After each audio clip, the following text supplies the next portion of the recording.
नमस्कार, SBT news में आपका स्वागत है। पेश 28 मार्च सोमवार दोपहर 12:15 बजे राजस्थान की 12 बड़ी खबरें। जयपुर इंटरनेशनल एयरपोर्ट का लुक बदलने का काम जोरों पर चल रहा है। डोमेस्टिक और इंटरनेशनल यात्रियों को लुभाने के लिए अंदरूनी और बाहरी भाग को सुंदर बनाया जा रहा है।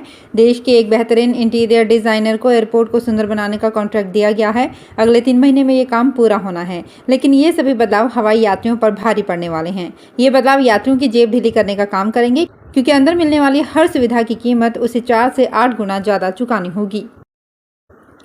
अगर आप 12वीं पास और नौकरी ढूंढ रहे हैं तो आपके लिए खुशखबरी है। इसके लिए राजस्थान सरकार और बिहार सरकार में वैकेंसी निकली है। राजस्थान सरकार ने फॉरेस्टर एवं फॉरेस्ट गार्ड और बिहार सरकार ने स्टेनोग्राफर के पदों पर भर्ती के लिए आवेदन मांगे हैं। इन पदों पर आवेदन करने की कल यानी 29 मार्च अंतिम तिथि है। इच्छुक एवं योग्य उम्मीदवार जो अभी तक इन पदों के लिए आवेदन नहीं कर पाए हैं, वे इसकी आधिकारिक वेबसाइट पर जाकर आवेदन कर सकते हैं। रेलवे में पिछले 3 साल से भर्ती नहीं हो पा रही है। इस कारण कर्मचारियों की संख्या लगातार कम होती जा रही है।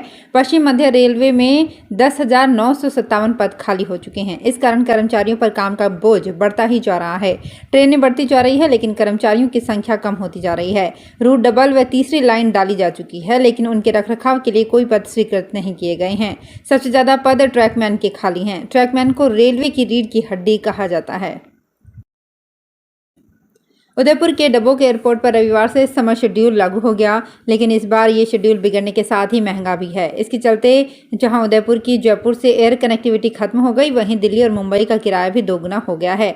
दिल्ली का न्यूनतम किराया जहां 3,800 से बढ़कर 8,000 रुपये हो गया है, वहीं मुंबई का अधिकतम किराया 5,000 से बढ़कर 10,000 हो गया है।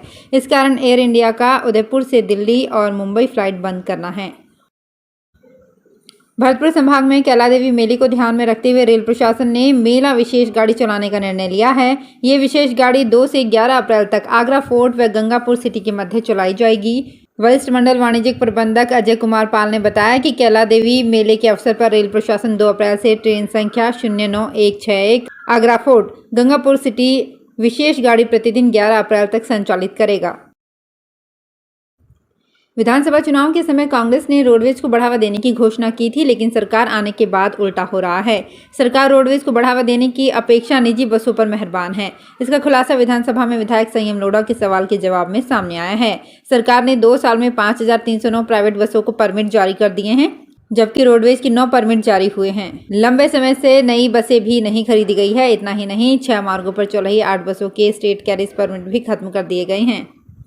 अच्छा, देश भर में निर्यातक कंटेनर्स की कमी से जूझ रहे हैं, लेकिन राजस्थान में नहीं। कारण जोधपुर संभाग में स्थापित होने के लिए सोलर पैनल लगातार इंपोर्ट किए जा रहे हैं। पिछले 5 साल में सोलर का इंपोर्ट बढ़ने का लाभ हैंडीक्राफ्ट को भी मिल रहा है। सोलर के जो कंटेनर्स दूसरे देशों से जोधपुर पहुंचते हैं, खाली होने पर वे यहाँ के निर्यातकों को उपलब्ध कराए जाते हैं। इनसे हमारा हैंडीक्राफ्ट जा रहा है। ऐसे में हैंडीक्राफ्ट एक्सपोर्ट के साथ जोधपुर सोलर के क्षेत्र में भी अपनी पहचान बना रहा है। केंद्रीय माध्यमिक शिक्षा बोर्ड की ओर से 10वीं और 12वीं के सेकंड टर्म बोर्ड एग्जाम में भी स्टूडेंट्स को पेपर हल करने के लिए 2 घंटे का समय मिलेगा। कुछ पेपर छात्रों को 1 घंटे में ही हल करने होंगे। कक्षा 10वीं की परीक्षाएं 26 अप्रैल से 24 मई तक तथा कक्षा 12वीं की सेकंड टर्म परीक्षाएं 26 अप्रैल से 15 जून तक होंगी। कोरोना काल के चलते इस बार सीबीएसई ने 2 टर्म में बोर्ड परीक्षाएं लेने का निर्णय किया था। फर्स्ट टर्म की परीक्षाएं हो चुकी है।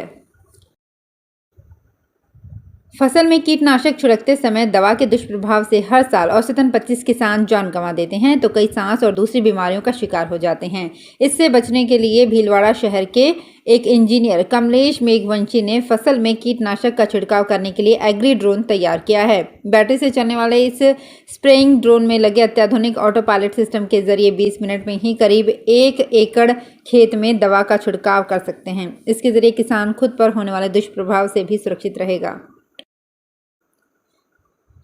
शिक्षा विभाग ने 8वीं बोर्ड परीक्षा के टाइम टेबल पैटर्न में इस बार बदलाव किया है। ये पहला मौका होगा जब अंग्रेजी के बजाय पहला पेपर गणित का होगा। वहीं आमतौर पर बोर्ड परीक्षाएं गुरुवार से शुरू की जाती रही है, लेकिन इस बार 8वीं बोर्ड परीक्षा शनिवार से शुरू होगी। पिछले साल कोरोना के कारण 8वीं बोर्ड की परीक्षा नहीं करवाई गई थी, लेकिन इस बार प्रदेश के 12,64,000 स्टूडेंट्स के लिए शिक्षा विभाग ने 8,353 परीक्षा केंद्र गठित किए हैं। 8वीं बोर्ड परीक्षा में जयपुर जिले से सबसे अधिक 1,20,360 स्टूडेंट ने आवेदन किया है।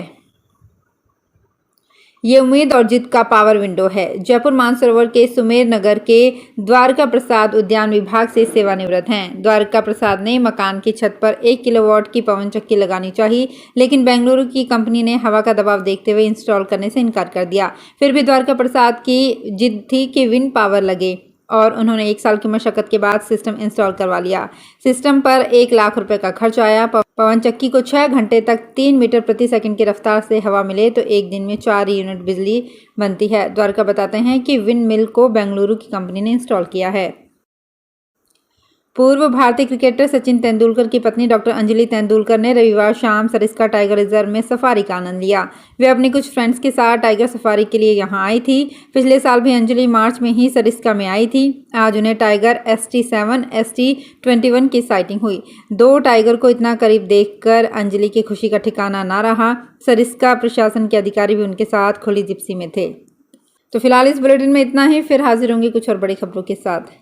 SBT न्यूज़ के और भी वीडियोस को देखने के लिए हमारे चैनल को सब्सक्राइब करें और नोटिफिकेशन पाने के लिए बेल आइकन को प्रेस करें।